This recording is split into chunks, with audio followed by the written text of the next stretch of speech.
este miércoles de Semana Santa. Me aparto por esta ocasión de Lucas y quisiera que estemos, dado que este es un culto no solamente de estudio bíblico, sino de oración.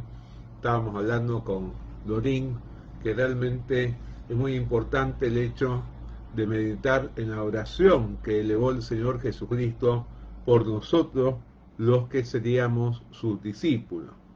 Y en este sentido quisiera invitarlos a que me acompañen en la lectura del pasaje que se encuentra en el Evangelio según Juan, el capítulo 17, los versículos 20 y 21.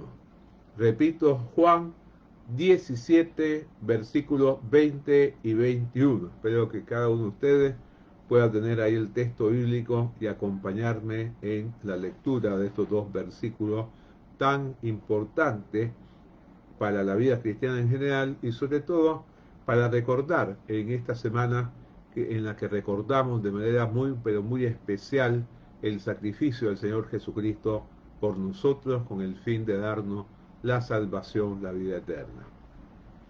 Dicen entonces estos dos versículos ahí en Juan 17, versículos 20 y 21 de esta manera: mas no ruego solamente por estos, sino también por los que han de creer en mí por la palabra de ellos, para que todos sean uno, como tú, oh Padre, en mí y yo en ti, que también ellos sean uno en nosotros, para que el mundo crea que tú me enviaste. Vamos a orar pidiendo que Dios nos hable a través de este pasaje. Amado Dios, gracias por estar con nosotros en este miércoles de esta semana tan especial, a la cual generalmente se le llama Semana Santa. Sabemos que para los que somos cristianos todas las semanas son santas, pero en esta semana de manera muy especial recordamos el sacrificio del Señor Jesucristo por nosotros y su victoria en la resurrección. Queremos rogarte ahora que tú nos hables claramente a través de estos versículos, porque te lo suplicamos en el nombre del Señor Jesucristo. Amén. Muy bien, queridos hermanos, como les decía, vamos a meditar en cómo Jesús oró por quienes seríamos sus discípulos.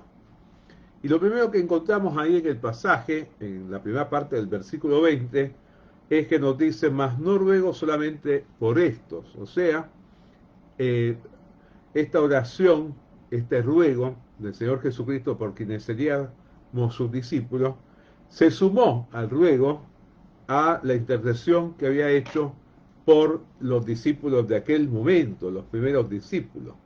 Como dice bien en la versión popular, Dios habla hoy: no te ruego solamente por estos, ¿no? O como dice la nueva versión internacional, no ruego solo por estos. Evidentemente que esto es lo que encontramos en los versículos anteriores, versículos que realmente nos muestran el gran amor con el que el Señor oró por aquellos discípulos. Y quizás lo más significativo es lo que había dicho según el versículo 15: no ruego que los quites del mundo, sino que los guardes del mal. Y 17: santifícalos en tu verdad, tu palabra es verdad, porque sin duda alguna que esto se sigue aplicando a nosotros, los discípulos de este tiempo también. En segundo lugar, vemos que el Señor rogó por quienes creeríamos en Él por la predicación de los apóstoles.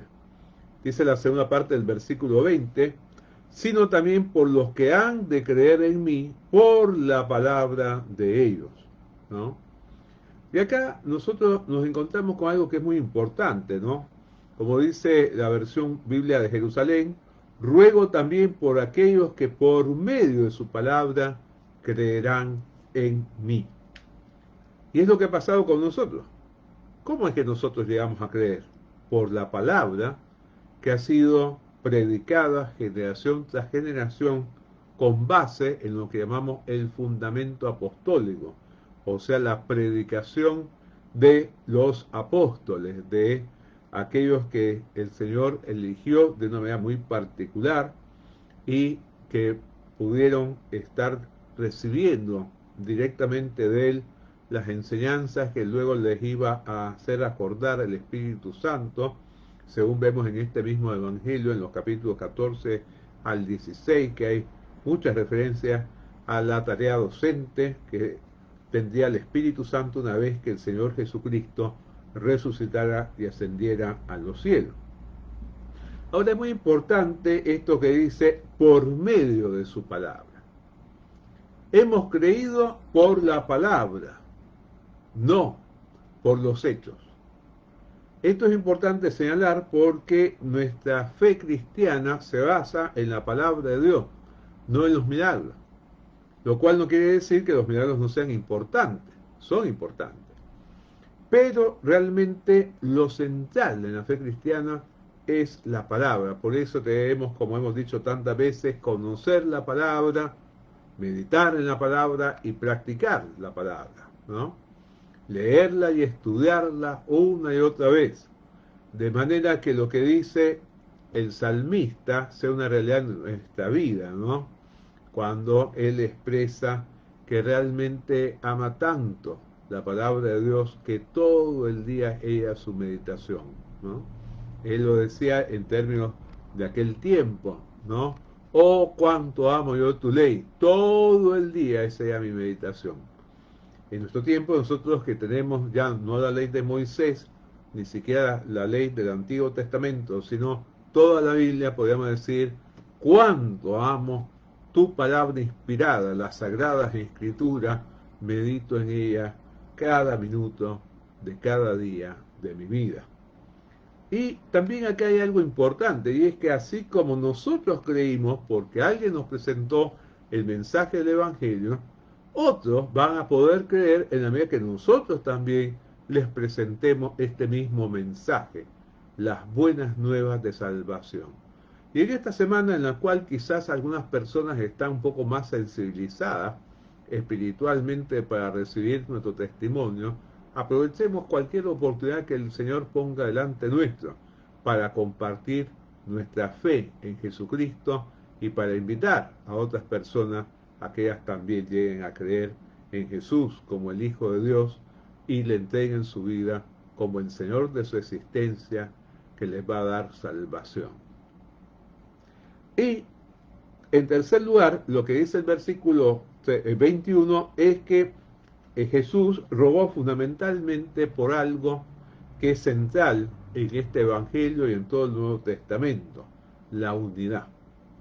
Es lo que encontramos ahí en el versículo 21, en que podemos dividir en 4 grandes partes, por lo importante que es esto.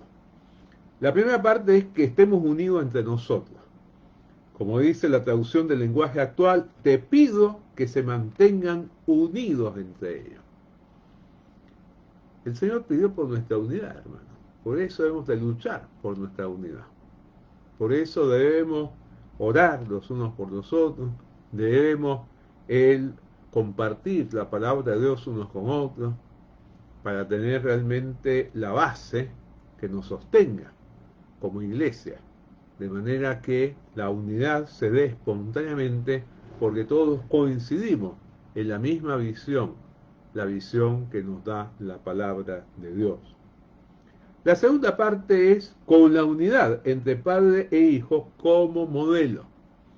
Dice la Nueva Traducción Viviente, así como tú y yo somos uno, es decir, como tú estás en mí, Padre, y yo estoy en ti. Si hay algo que el apóstol Juan marca muy bien es la profunda comunión que había entre el Padre y el Hijo. Justamente este Evangelio nos muestra, más que cualquier otro, el equilibrio entre la naturaleza humana y la naturaleza divina del Señor Jesucristo. Y más de una vez hace ver cómo el Padre y el Hijo están realmente compenetrados el uno en el otro, como dice esta parte del versículo. Pues bien, esa unidad entre el Padre y el Hijo es nada menos que el modelo que nosotros debemos tener para estar unidos. Es decir, es una unión netamente espiritual. No es la unión provocada por la astucia de unos cuantos, como creyeron algunos dirigentes durante la Edad Media, que trataban astutamente de imponerse y de hacer lo que querían con el pueblo de Dios. En tercer lugar, al tener el privilegio de profunda comunión con ambos. Según vemos ahí la tercera parte del versículo 21, ahora quisiera leer en la nueva versión internacional, dice, así como tú estás en mí y yo en ti, permite que ellos también estén en nosotros. Permite también que ellos estén en nosotros. O sea, nosotros, dice el Señor, estamos unidos. Yo te ruego que esa unión la ampliemos para alcanzar a mis discípulos. Estos que me diste, como había dicho antes en la oración, ¿no? Realmente qué importancia es sentirnos como entregados por el Padre a el señorío de Cristo bajo la guía del Espíritu Santo. Y entonces nosotros siempre debemos recordar esto, ¿no? Tenemos un enorme privilegio. ¿En qué consiste este privilegio? En tener comunión, nada menos que con Dios Padre y con Dios Hijo a través de la obra de Dios Espíritu Santo, de manera que eso le da fortaleza a nuestra unidad como pueblo de Dios, como iglesia. Y finalmente, queridos hermanos, con el propósito de que otras personas se conviertan. Como dice la Biblia hispanoamericana, de este modo el mundo creerá que tú me has enviado. El principal argumento que tiene el mundo para creer en Cristo es la unidad que tenemos entre nosotros los cristianos.